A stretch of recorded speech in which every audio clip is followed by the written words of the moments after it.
Hello fellow negativity lovers. I know that's what you are because these are historically the most viewed end of year lists on my channel, the 10 worst hit rap songs of the year. And oh boy did I manage to put this list together quickly for 2023. As you probably already know, for a song to be here it needs to have released this year and charted at some point on the Hot 100, so let's not waste any more time before beginning with some next level hating. With hopefully decently well explained reasoning for why I chose these songs, but mainly just making fun of some bad music. Let's get started. I don't know how to dance but can lean and make the ghetto bitches put their hands on their knees. Make the ghetto bitches put their hands on their knees. Make the ghetto bitches put their hands on their knees. As the years go on, we continue to chronicle the fall off of DaBaby with lists like this every now and then, and right now it looks like he's at the hop on every trend to try and get popular again section of his career. With Shake Some, it's most comparable to Uzi's hit Just Wanna Rock, as I believe this also uses a Jersey Club style instrumental, but I'm sure a producer will be very quick to correct me in the comments if I'm wrong. They sound very similar though. 1600 block. I just wanna rock. I just wanna Call the 5-man, she a hot girl. Put her out. Ooh, I just broke a sweat in this bitch. Get a towel. Regardless, this was definitely Baby trying to get a similar level of hit to Uzi with a song shipped straight out of the TikTok dance manufacturing plant. But the funniest thing about this is, for a dance song, DaBaby went into the booth with negative energy points. Bro was just quickly talking on this track, sounding like he'd rather be doing more exciting stuff, like calculating his taxes or washing the dishes. I get up and pop me a addict. I get up and pop me a addict. I get up and catch me a flight. The shit took me about 4 hours, went out the cab. My expectations are low for DaBaby at this point, so that's probably why I have it lower on this list, but man is it weak. I had my criticisms of DaBaby's Kirk album back when that dropped, but man do I wish he could go back to that. It is illmatic compared to what he's making now. Can't count, I am not the 1, 2, or the 3. You bitches look up to me. You say you look up to her, but really you look up to me. I'm gonna be honest, there were like 5 different songs from Pink Friday 2 that I was trying to choose between for this spot. But in the end, I landed on the constantly irritating Big Difference. I can't be playing with niggas, I married a G. Oh, you married a G, did you, Nikki? I'm assuming the G stands for globally recognized sex offender. Also, did you guys hear that horrendous beat? How many elephants were murdered in the making of this instrumental? Bad bitches, yeah, I keep them by the 2. It's a big difference. The beat does switch halfway through the track into something much more bearable, but I kinda wish the beat just went to somebody else. Like, that would be a great beat for Denzel Curry, for example, because Nicki comes through with such a mid performance on it. Put my pretty feet up on me. I call my boyfriend, then you getting beat up on me. Whoa, whoa, whoa, Nicki, be careful. You don't want him violating his probation with threats of violence. Again, all jokes aside, it's just a pretty annoying track from someone who can be a great rapper, but very rarely is on her own albums. Hey, she's an alpha, but not around your boy. She get quiet around your boy. Hold on, don't know what you heard or what you thought about your boy, but they lied about your boy. Jack Harlow did it again, man. He dropped a bland, weakly written rap song that's pretty much 100% carried by the beat and the sample, and had it go #1. But whereas First Class is just kinda dull, Lovin' On Me moves more into ass territory, which is not as fun and appealing as it might sound. Jackman was a very average album in my opinion, but I would still much rather have Jack just do another version of that, rather than go back to the joyless hit-seeking style of Come Home the Kids Miss You. And I will give it to this track, it does have a catchy sample, but like I said, it carries the song. And the thing about your boy is, I don't like no whips and chains and you can't tie me down. Look how phoned in these verses are. Young Misssionary.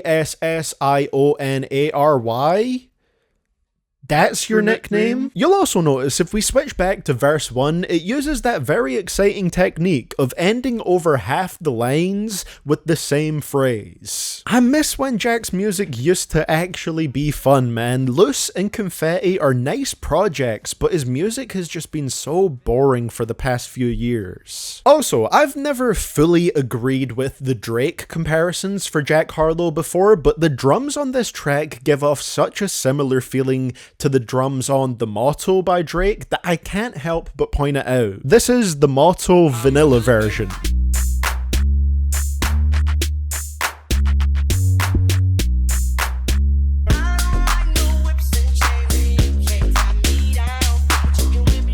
Everything about this track is recycled in some way. And your fast-paced drum beat can't fool me into thinking you're having fun on this track, Mr. Jackman. It is very wholesome that the guy who made the original track being sampled here, Cadillac Dale, was super happy that his song was being used in a modern hit. But outside of that, it's infuriatingly basic, unlikable, and boring. The Jack Harlow standard in 2023, to be fair. On the bigger things. I just bought a limousine. Doja Cat had a pretty mixed bag of a year in my opinion, and Demons was easily the weakest hit to come from her Scarlet album. It's a shame I really don't like the song because it honestly has one of my favorite music videos of the whole year. It gives me strong Insidious / The Conjuring type of vibes with Doja's whole demon design in it, and there are some scenes in the video that are just direct references to The Shining. It's really cool and well crafted. But then you turn the sound on that goes along with the video, and you realize that it hits better on. First of all, why does this sound like it was a reference track for a weak Baby Keem song? Who are you? And what are those? You are gross. The verses just sound so bad. The lyrics, particularly on verse 1, just come across as a bunch of waffle, and the beat doesn't sound all that great either, with those slightly too present 808s, just to make the track sound a little bit edgier. This is Doja channeling her inner demonic energy, guys, by having a slight bit of distortion, but not too much. We don't want to scare off the mainstream audiences, and yelling a little bit during the chorus.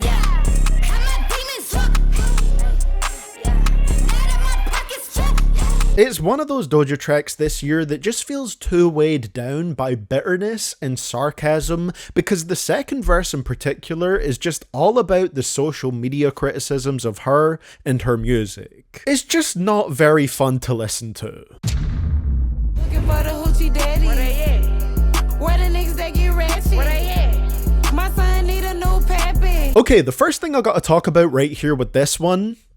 Does anybody else think that this track sounds weird through headphones? I think it's the way certain parts of it are panned a little bit more heavily to the left, so it always makes my right ear feel a little bit funny when I listen to it. It's like even the mixing is trying to test your patience. Now, I know I'm not the target audience here. This was my girlfriend's most played song of the year, but in all fairness, I enjoy plenty of songs that I'm not necessarily in the target audience for. I'm not in the target audience for Ski Yee, also by Sexy Red, and I actually like that song. Music is music at the end of the day, and I just think Pound Town is a bad track. Sexy Red has some funny lines on here, but sometimes her delivery just cuts right through me. I like a nigga with a check. All my niggas give me that. You know I'm sexy, I'm the best. Nicki Minaj comes through with a very weak, short verse on her part, and then has a little talking section where she talks about somebody's baby daddy popping their bussy in her DMs. Why do we need to hear about this? She also says in her verse, "I ain't talking about chicken when I jerk it with my tits," which the Genius Annotation calls a clever reference to jerk chicken. Is it really? It's like the lowest hanging fruit of sexual innuendo that you could make with jerk chicken. In short, a bad song with a bad feature with bad instrumental mixing that makes my ears feel weird. I'm going up. Crop top on a thigh, bitch. The This is basically like the rap rock version of Sasuke, one of the worst Uzi tracks to date. Amped isn't quite as bad, but it still follows the same basic formula of Uzi just constantly making weird noises on the beat, rather than doing something that actually sounds good. And the amount of repetition you get right here on an under 3-minute song is honestly pretty mind-numbing. The phrase "I'm going up" is said here 16 times, and the phrase "what's up with it, bitch, I'm amped" is said 8 times. It might not sound that bad, but like I said, it's under 3 minutes long and basically has 2 repetitive hooks instead of just one. What's up with it, bitch, I'm amped. What's up with it, bitch, I'm amped. What's up with it, bitch, I'm amped. What's up with it, bitch, I'm amped. Repetition in itself isn't always a bad thing, but on Amped, it kills the vibe. It really annoys me with this song because I think it could go hard if it was executed a little better. The beat has this great, intense, anthemic sound to it, but like I said, Uzi decided to just do random nonsense over it. She want for real, though. I'm trying to just get on the bone. Trap life ain't that bad. Got 3 little follow phones. Any vocal inflections that remind me of Sasuke are an instant mark down for a track, and they are all over this one. Still though, I enjoy the Pink Tape as a whole more than most. This is just one of the definite skips from it for me. Child, I can get your mama rich. Got no problem getting in your sister's kid. I will give this to Pound Town 2. Even the jerk chicken line is not as off-putting as Uzi saying here, "She begging me just to come piss in her crack." And Uzi doesn't just drop it after that, they continue this line of thought for 2 more lines, talking about how they've never done it before, but now they have, and they can't believe it. Why did we need 3 bars about this? Combine it with the obnoxiously dragged out part that precedes these lines, and it makes for an awful feature. She's free. She begging me just to come piss in her crack. Another big issue I have with this is that instrumentally, it reminds me of some of my least favorite tracks from So Much Fun. Filthy's beat here has the same type of vibe as some of the Pierre produced beats on that album, like I'm Scared and Light It Up, which you'll know I hate if you've ever heard me talk about them before. And Thug basically does a half talking, half whispering flow for most of it that isn't particularly interesting at all. Got no problem getting in your children lit. Oh God. Hellcat Kenny, this a fucking jet. Hellcat Kenny is only 2 minutes and 35 seconds long, but I swear it feels double that whenever I listen to it. Something about the weird, empty feeling of it, mainly due to the beat, just makes it feel like it's dragging on forever. It's just the worst thing that a Young Thug song can be, which is intensely boring.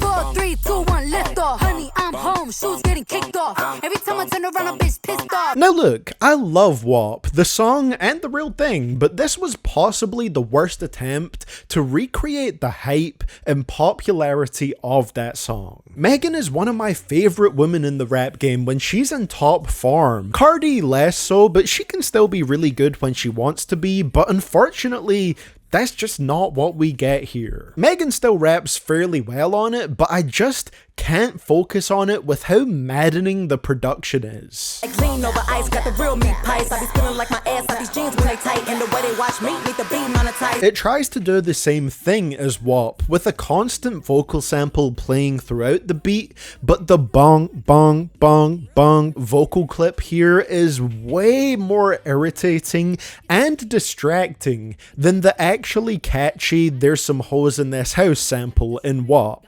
Listening to this track start to finish is the musical equivalent of having your hands tied down while a mosquito is buzzing around your ears so you can't swat it away. If anyone knows how to make a version of this track that removes the vocal sample from it, please do it. If you cut that annoying ass vocal clip out, maybe there's a decent song in here, but the way it is, it sucks. My back shots sound like bongos is a hilarious line, but unfortunately the song itself is just not good.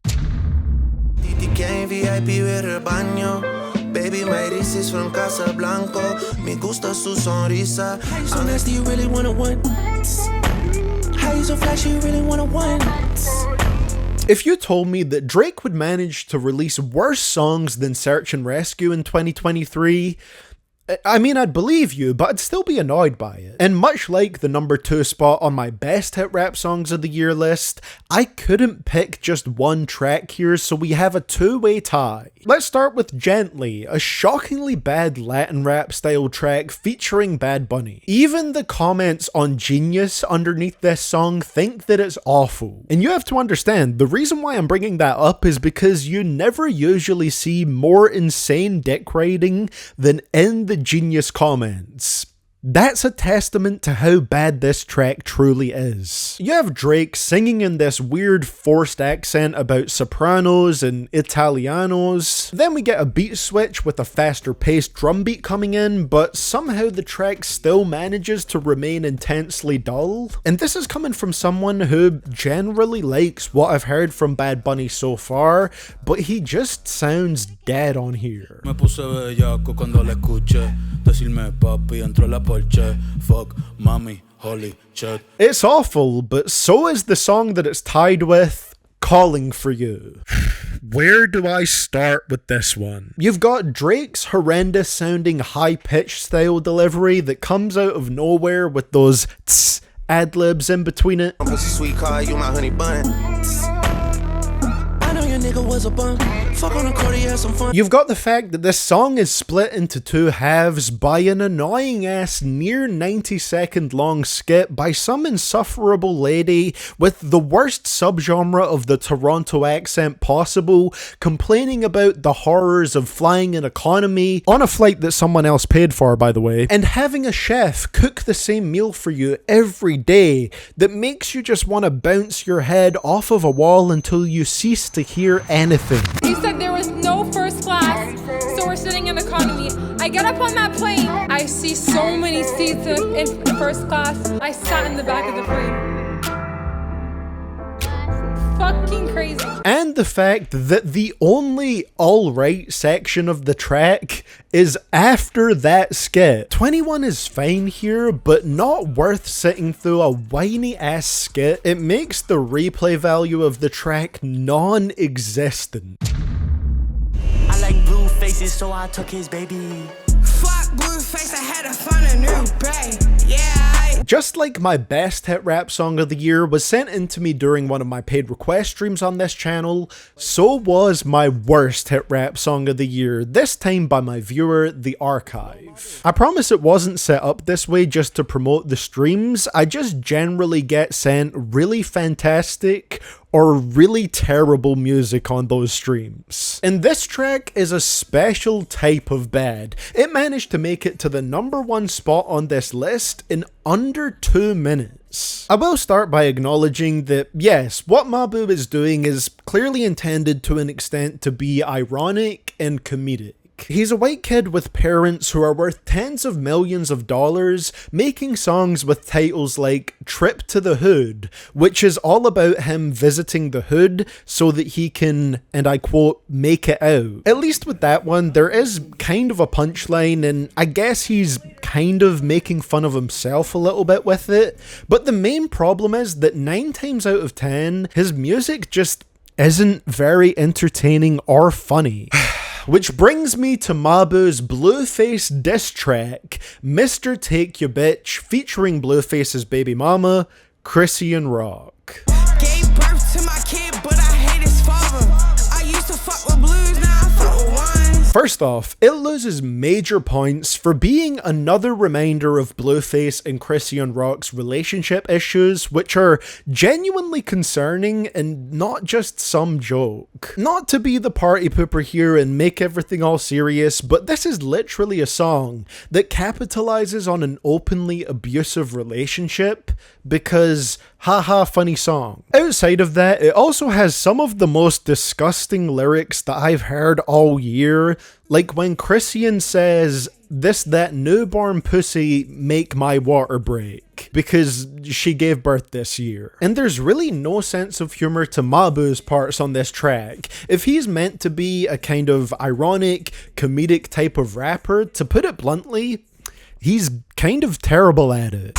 Cause he fuck with snitches and I don't like kids. And he probably racist and don't like white kids. Once his extremely one-note joke of "I'm a very rich kid who pretends to be a gangster" wears off, which happens very, very fast, he has nothing going for him. The track doesn't sound good. It's pretty gross that the son of multimillionaires is making a song that's capitalizing off of an openly abusive relationship, and it's not even funny. Just complete ass, no matter whether you take it seriously or not. It absolutely fails at both ends. And that is why Mr. Take Ya Bitch by Lil Mabu is my personal worst hit rap song of 2023. Because yes, somehow this shit charted. So, those were my 10 worst hit rap songs of 2023.